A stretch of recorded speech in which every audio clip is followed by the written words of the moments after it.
issue of compliance to summons to Parliament, Honourable Speaker. Honourable Speaker, in my support for this amendment, Mr. Speaker, it is the behavior of officers, state officers who have been given responsibility of managing resources and failing to account for the same resources, Honourable Speaker, even after being given opportunity by the various committees of Parliament to appear and shed light, Honourable Speaker.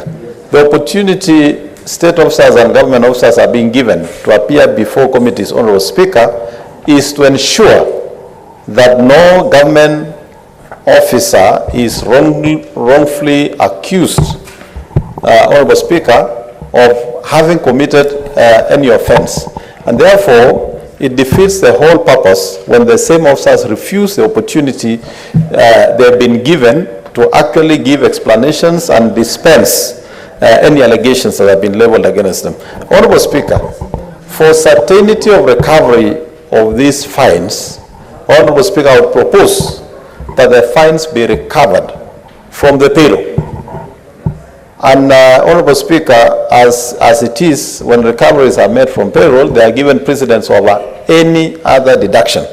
That way, Honourable Speaker, first it gives us an opportunity to confirm that the recoveries are happening, and two, to keep a record and a permanent record in government records of an officer whose salary was recovered for failing to appear to account for the resources that have been given to them.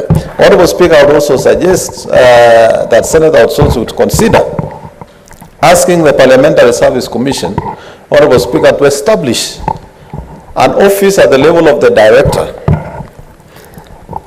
of Security, a post that should be held by a senior police officer equivalent to that of the DIG, in order to ensure that the arrests can happen, Honourable Speaker, so that the seriousness of Parliament and this amendment can be taken serious, Honourable Speaker.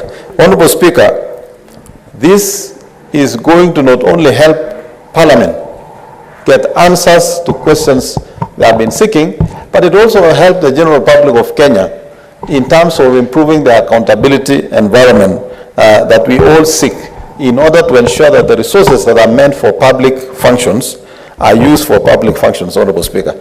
Honourable Speaker, having served as a governor myself, I really don't find any good reason whether a governor, a PS or a CS can have not to appear before any committee of Parliament.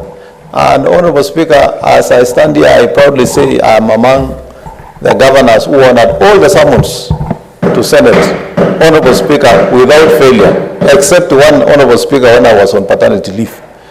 If you accept public resources, if you are among the people who demand for additional allocation, Honourable Speaker, and I saw my colleagues, the governors, our friends, the governors, Honourable Speaker, asking national government to increase allocation of counties to 450 billion.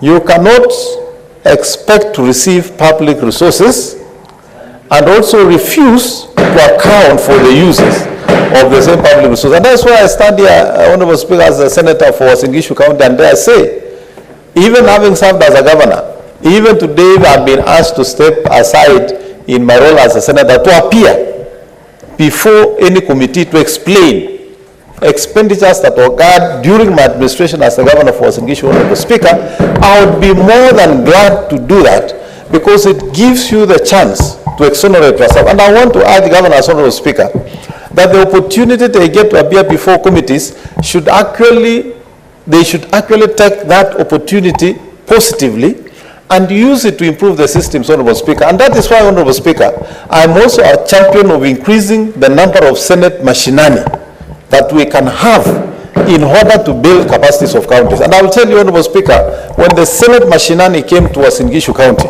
and I asked the Public Accounts Committee, Honourable Speaker, to give me a chance to present my county executive committee members and the chief officers To also answer to the questions we have been appearing before the Senate, Honorable Speaker, I can assure you the subsequent financial years, we had minimum errors, we never had issues of non-submission of documents, and from there, the quality of audits in my county improved.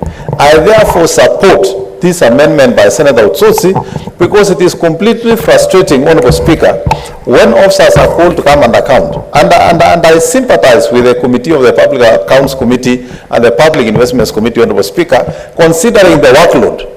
When we have to reschedule for 15 officers, for example, it makes the work of that committee impossible to function, and the committee looks as if in front of the House as being not efficient, Honorable Speaker, and yet it is not the making of that committee.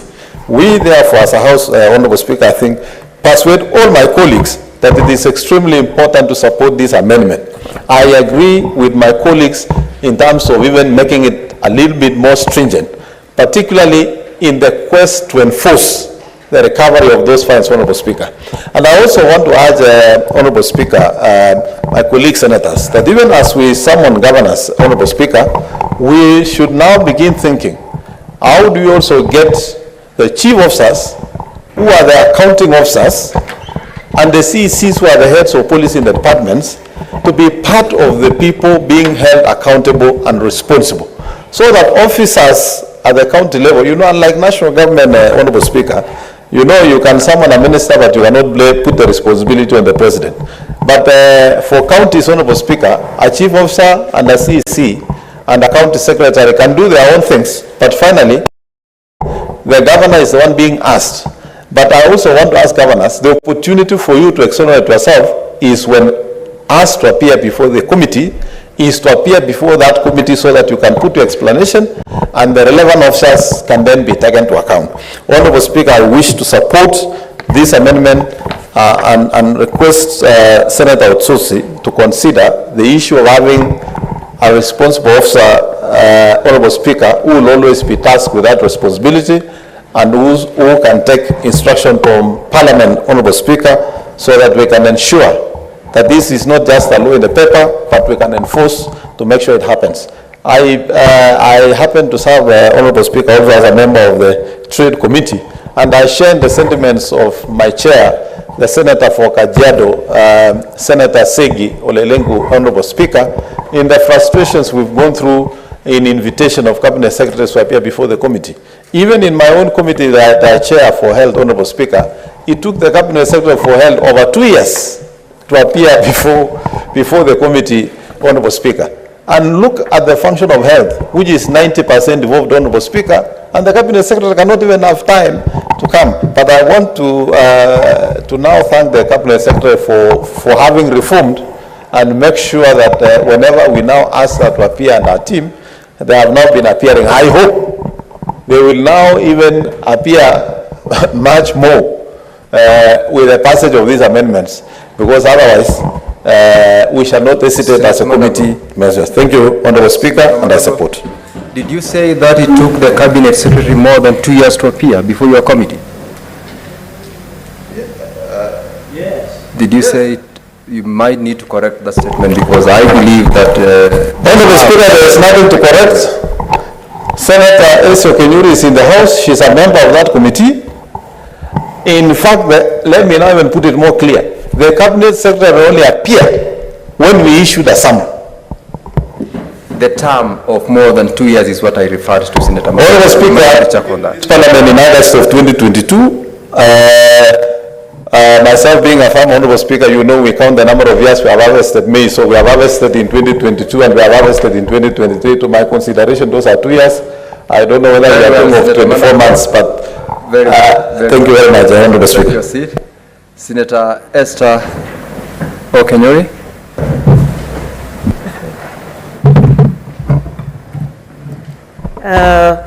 Thank you, Mr. Speaker, for this opportunity.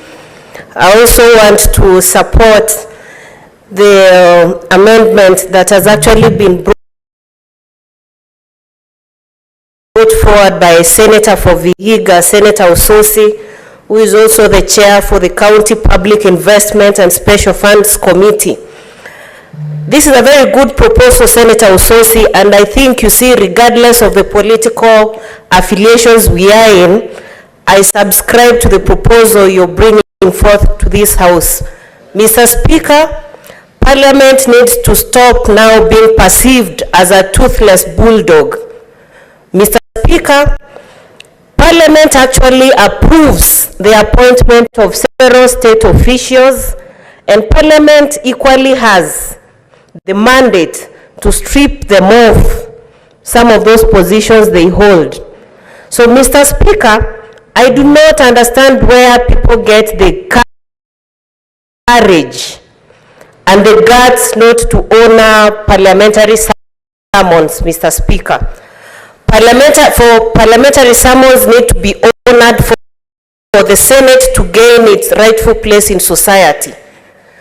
Senate needs to bite, and in fact, Senator Ososi, the proposal of raising it to 2 million needs to rise higher, Mr. Speaker, and introduce a situation where some of these officials are not going to have anticipatory bail. I know there are people who are going to argue that it would actually even interfere with their rights and privileges. But equally, as representatives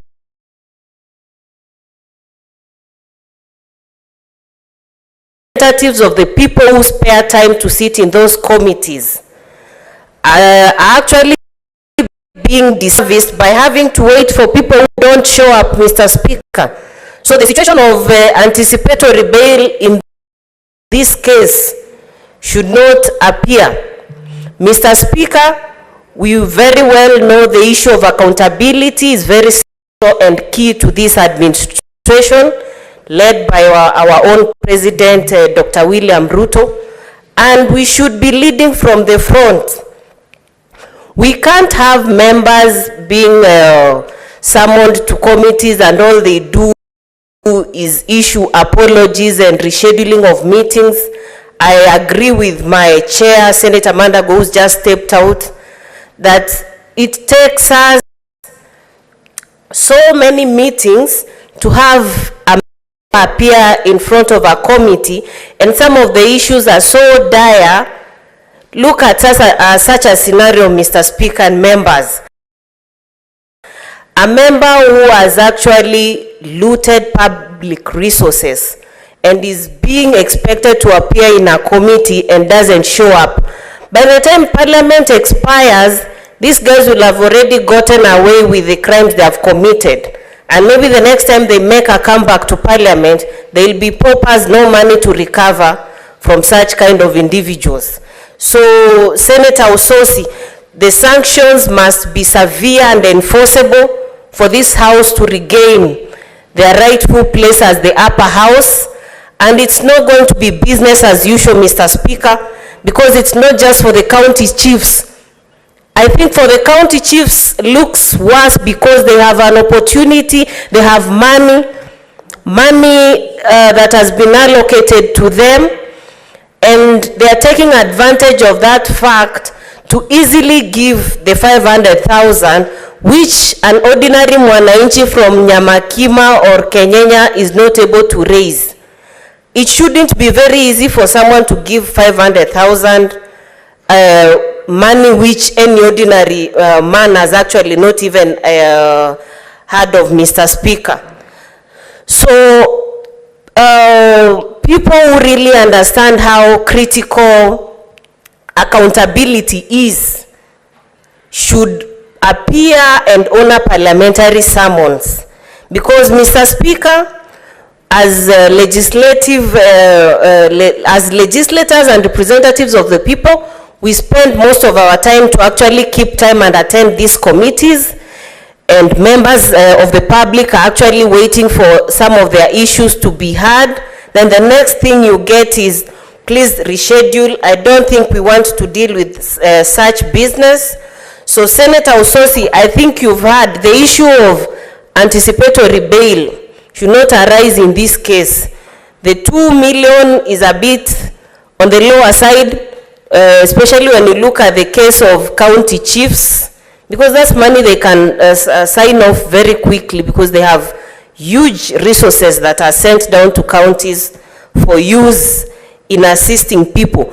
I see there are countries which have taken very radical measures when members or people who are expected to appear in the committees fail to appear. Countries like Swaziland, South Africa, we need to borrow a few cases from those countries so that we actually change how we generally carry ourselves as leaders and as members of the public. Because in as much as we want to talk about this from this angle, it's generally a culture, a Kenyan culture, whereby people think they can easily get away with whatever ills they commit and nothing will actually happen to them. Someone kills an individual and are still walking large in society. No action has been taken. Mr. Speaker, it shouldn't be that we are now talking, we are